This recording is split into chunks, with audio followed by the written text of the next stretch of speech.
Hello students, आपण general equation of a circle पाहणार आहोत. आपल्या सर्कल चॅप्टर सुरू आहे आणि सर्कलचे आपण वेगळे टाइप्स पण बघितलेत इक्वेशनचे. आता जनरल इक्वेशन बघणार आहोत. तर आपल्याला अगोदर झालेले बघा, सेंटर रेडियस फॉर्म पण झालेला आहे. The equation of a circle with center h, k and radius r is given by ज्याला सेंटर एच के असेल, h, k आणि रेडियस r असेल, तर सर्कलचे इक्वेशन काय असेल? x minus h bracket square plus y minus k bracket square is equal to r square. आपण याला सेंटर रेडियस फॉर्म म्हणतोय, बरोबर आहे. आता आपल्याला शोधायचं आहे general equation of a circle. काय शोधायचं आहे? General equation. हा झाला सेंटर रेडियस फॉर्म, आपण हा शिकलोय अगोदरच्या व्हिडिओमध्ये. तर आता जनरल इक्वेशन कसं तयार होते बघा. आपण याचं एक्सपान्शन करूया. म्हणजे कसं expansion? x minus y bracket square. तुम्ही याचे एक्सपान्शन कसं करतो आपण? X square minus 2xy plus y square. Same मेथडनं आपण एक्सपान्शन करणार आहे. म्हणजेच काय? X square minus 2xy plus 2xh बघा 2xh plus h square plus आता y मायनस k ब्रॅकेट स्क्वेअरचं एक्सपान्शन करूया. y square minus 2yk plus k square is equal to r square. बघा, आपण फक्त याचं एक्सपान्शन केले. आपण शोधायला general equation of a circle. आता मी जे स्क्वेअर आहेत terms x square h square आपण एकत्र करतोय. x स्क्वेअरची टर्म अगोदर घेतली, एक्स स्क्वेअर प्लस वाय स्क्वेअरची पण घेऊया आपण. आता मायनस 2hx 2xh होतं ते 2hx लिहिलं फक्त. परत मायनस 2ky. आता राहिली कोणती? h स्क्वेअर एक राहिला, k स्क्वेअर एक राहिला. Correct. h square plus h square plus k square minus r square. हा r स्क्वेअर आपण लेफ्ट लाईनला विच इज इक्वल टू 0. बघा काय काय केलं मी. एक्स स्क्वेअरची वाय स्क्वेअरची टर्म अगोदर गेली. मायनस 2hx मायनस 2ky आणि h स्क्वेअर k स्क्वेअर एकत्र केलेला मी ब्रॅकेट टाकते. ओके. आता बघा, x square plus y square minus 2hx minus 2ky plus h square plus k square minus r square is equal to 0. आता आपण बघा put करणार आहे. Put g is equal to बघा g is equal to minus h. त्या minus h साठी g put करूया. f is equal to minus k and c is equal to h square plus k square minus r square. g साठी minus h, f साठी minus k आणि हे bracket फुल bracket होतं ना त्याच्यासाठी C put केले. त्यामुळे ह्या इक्वेशन मध्ये चेंजेस होतात बरं का. या इक्वेशन मध्ये काय बदल होईल बघा. X square plus y square minus h साठी जी करायचं आहे म्हणून मायनस बघा x square plus y square. आता मायनस पुट करायचं होतं म्हणजे काय होणार? Plus 2gx plus 2fy plus c is equal to 0. कारण g ची व्हॅल्यू काय पुट करायची ती मायनस h. म्हणजेच काय येणार आहे इथं मायनस मायनस काय होईल? प्लस होईल. म्हणून plus 2gx plus 2fy plus c is equal to 0. This is called general equation of a circle. याला जनरल इक्वेशन असं म्हणतात. फार सोपं आहे बघा. जनरल इक्वेशन कसं असतं? X square plus y square plus 2gx plus 2fy plus c is equal to 0. हे झालं जनरल इक्वेशन. लक्षात ठेवायला पण सोपं आहे. हे आपल्याला पाठच करावं लागेल किंवा लक्षात ठेवावं लागेल, कारण हे बऱ्याचदा आपण एक्झाम्पल सॉल्व्ह करताना कम्पेअर करणार आहे. दिलेल्या इक्वेशनशी आपल्याला हे इक्वेशन काय करावं लागेल, कम्पेअर करायला लागेल आणि आपल्याला जी ची एफ ची व्हॅल्यू शोधावी लागणार आहे. ओके, आता बघा यामध्ये सी ची व्हॅल्यू कशी आहे बघा. सी ची व्हॅल्यू कशी घेतली होती आपण. सी कसं आहे, H square plus k square minus R square. बरोबर. आता रेडियस आर काय असते, रेडियस असते.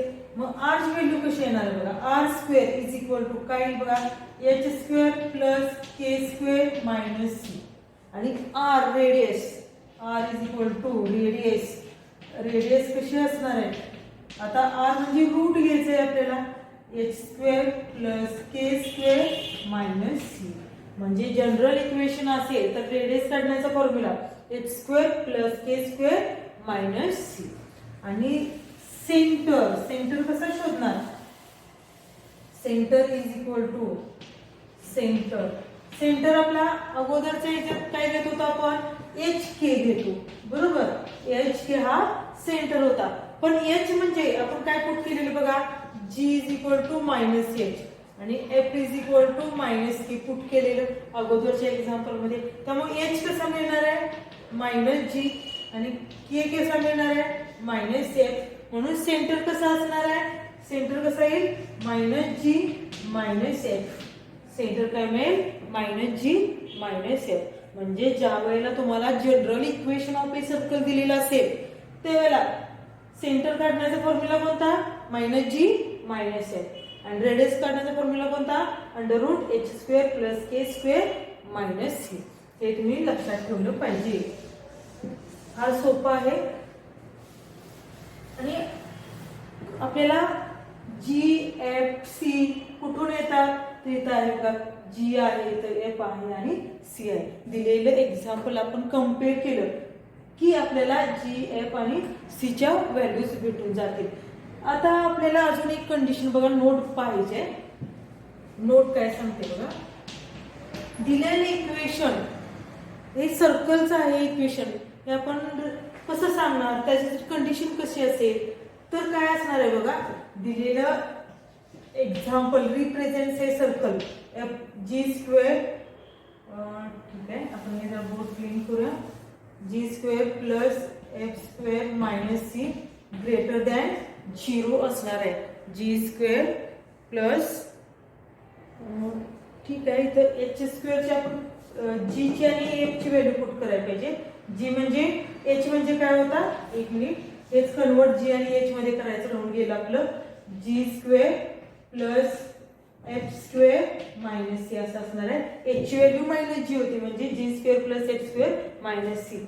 इथं रेडियस काढण्याचा फॉर्म्युला काय, g square plus f square minus c आणि सेंटरचा मायनस जी मायनस एफ. इथं आपल्याला कन्वर्जन राहून गेलं होतं. ओके, आता ही व्हॅल्यू जर g square plus f square minus c जर ग्रेटर दॅन 0 असेल तर दिलेलं इक्वेशन हे सर्कलचं असतं. ओके, जर g square plus f square minus c greater than 0 असेल तर आणि तरच काय होतं, दिलेले इक्वेशन काय असणार आहे, सर्कलचं असणार आहे. किंवा given equation represents a circle. म्हणजे एखादं इक्वेशन सर्कलचं आहे की नाही चेक करायचं असेल तर तुम्हाला काय सॉल्व्ह केलं पाहिजे, g square plus f square minus c ची व्हॅल्यू शोधली पाहिजे आणि ती ग्रेटर दॅन 0 आहे की नाही चेक केली पाहिजे. जर ती ग्रेटर दॅन 0 असेल तर आणि तरच काय होऊ शकतं, तर ते इक्वेशन काय असेल, सर्कलचं असणार आहे. ओके, आपण आता एक एक्झाम्पल घेऊया. X square plus y square plus 7x minus 5y plus 7x minus 5y minus 5y plus 15 is equal to 0. आणि क्वेश्चन असणार आहे बघा, find the centre and radius of the circle. Question आहे बघा, find the centre and radius of the given equation किंवा circle. या दिलेल्या इक्वेशनचं आपल्याला सर्कलचं काय करायचं आहे, सेंटर आणि रेडियस काढायचं आहे। आता सेंटर काढण्याचा फॉर्म्युला आपल्याला माहिती आहे। सेंटर कसा काढतो आपण, सेंटर कसा घेतो, -g -f, ओके। आणि रेडियस कशी घेतो आपण, radius is equal to √g² + f² - c। आता हे इक्वेशन दिलेली इक्वेशन कंपेअर करूया आपण, कारण आपल्याला जी ची याची व्हॅल्यू शोधायची आहे। कंपेअरिंग with x² + y² + 2gx + 2fy + c = 0 we get. आता बघा कंपेअर करूया आपण। कंपेअर केल्यानंतर x² आहे, y² आहे, 2g = काय मिळते आपल्याला, 2g = 7, 2f = -5 and c = 15। therefore center is equal to, आता g पण शोधू शकतो आपण, g = 7/2, f = -5/2 आणि c = 15। आता सेंटर बघा, centre is equal to centre कसा लिहिणार, -g -f which is equal to g ची व्हॅल्यू मायनस घ्यायची, -7/2 आणि f ची व्हॅल्यू मायनस घ्यायची, पण इथे ऑलरेडी मायनस आहे म्हणजे 5/2 येणार आहे। g ची व्हॅल्यू -7/2 आणि f ची व्हॅल्यू मायनस होती म्हणून प्लस झाली। आता आपल्याला शोधायचं आहे रेडियस। रेडियस बघा, radius is equal to r is equal to √ formula g² + f² - c। आता g ची व्हॅल्यू पुट करूया, √g ची 7/2 bracket square plus -1 -5/2 bracket square -15। आता हे फक्त सॉल्व करायचं आहे, which is equal to 7 चा square 49/4 plus 25/4 -15 which is equal to 49 + 25, ठीक आहे। आपण 60 ते 4 करून घेऊया, कंप्लीट करून घेऊया square, which is equal to 49/4 + 25/4। Denominator same करून घेऊया, डिनॉमिनेटरला 4 लिहिला आणि मायनस आहे तर किती येणार आहे, 60 येतील न्यूमरेटरला आणि which is equal to 4 7 - 16/4 and which is equal to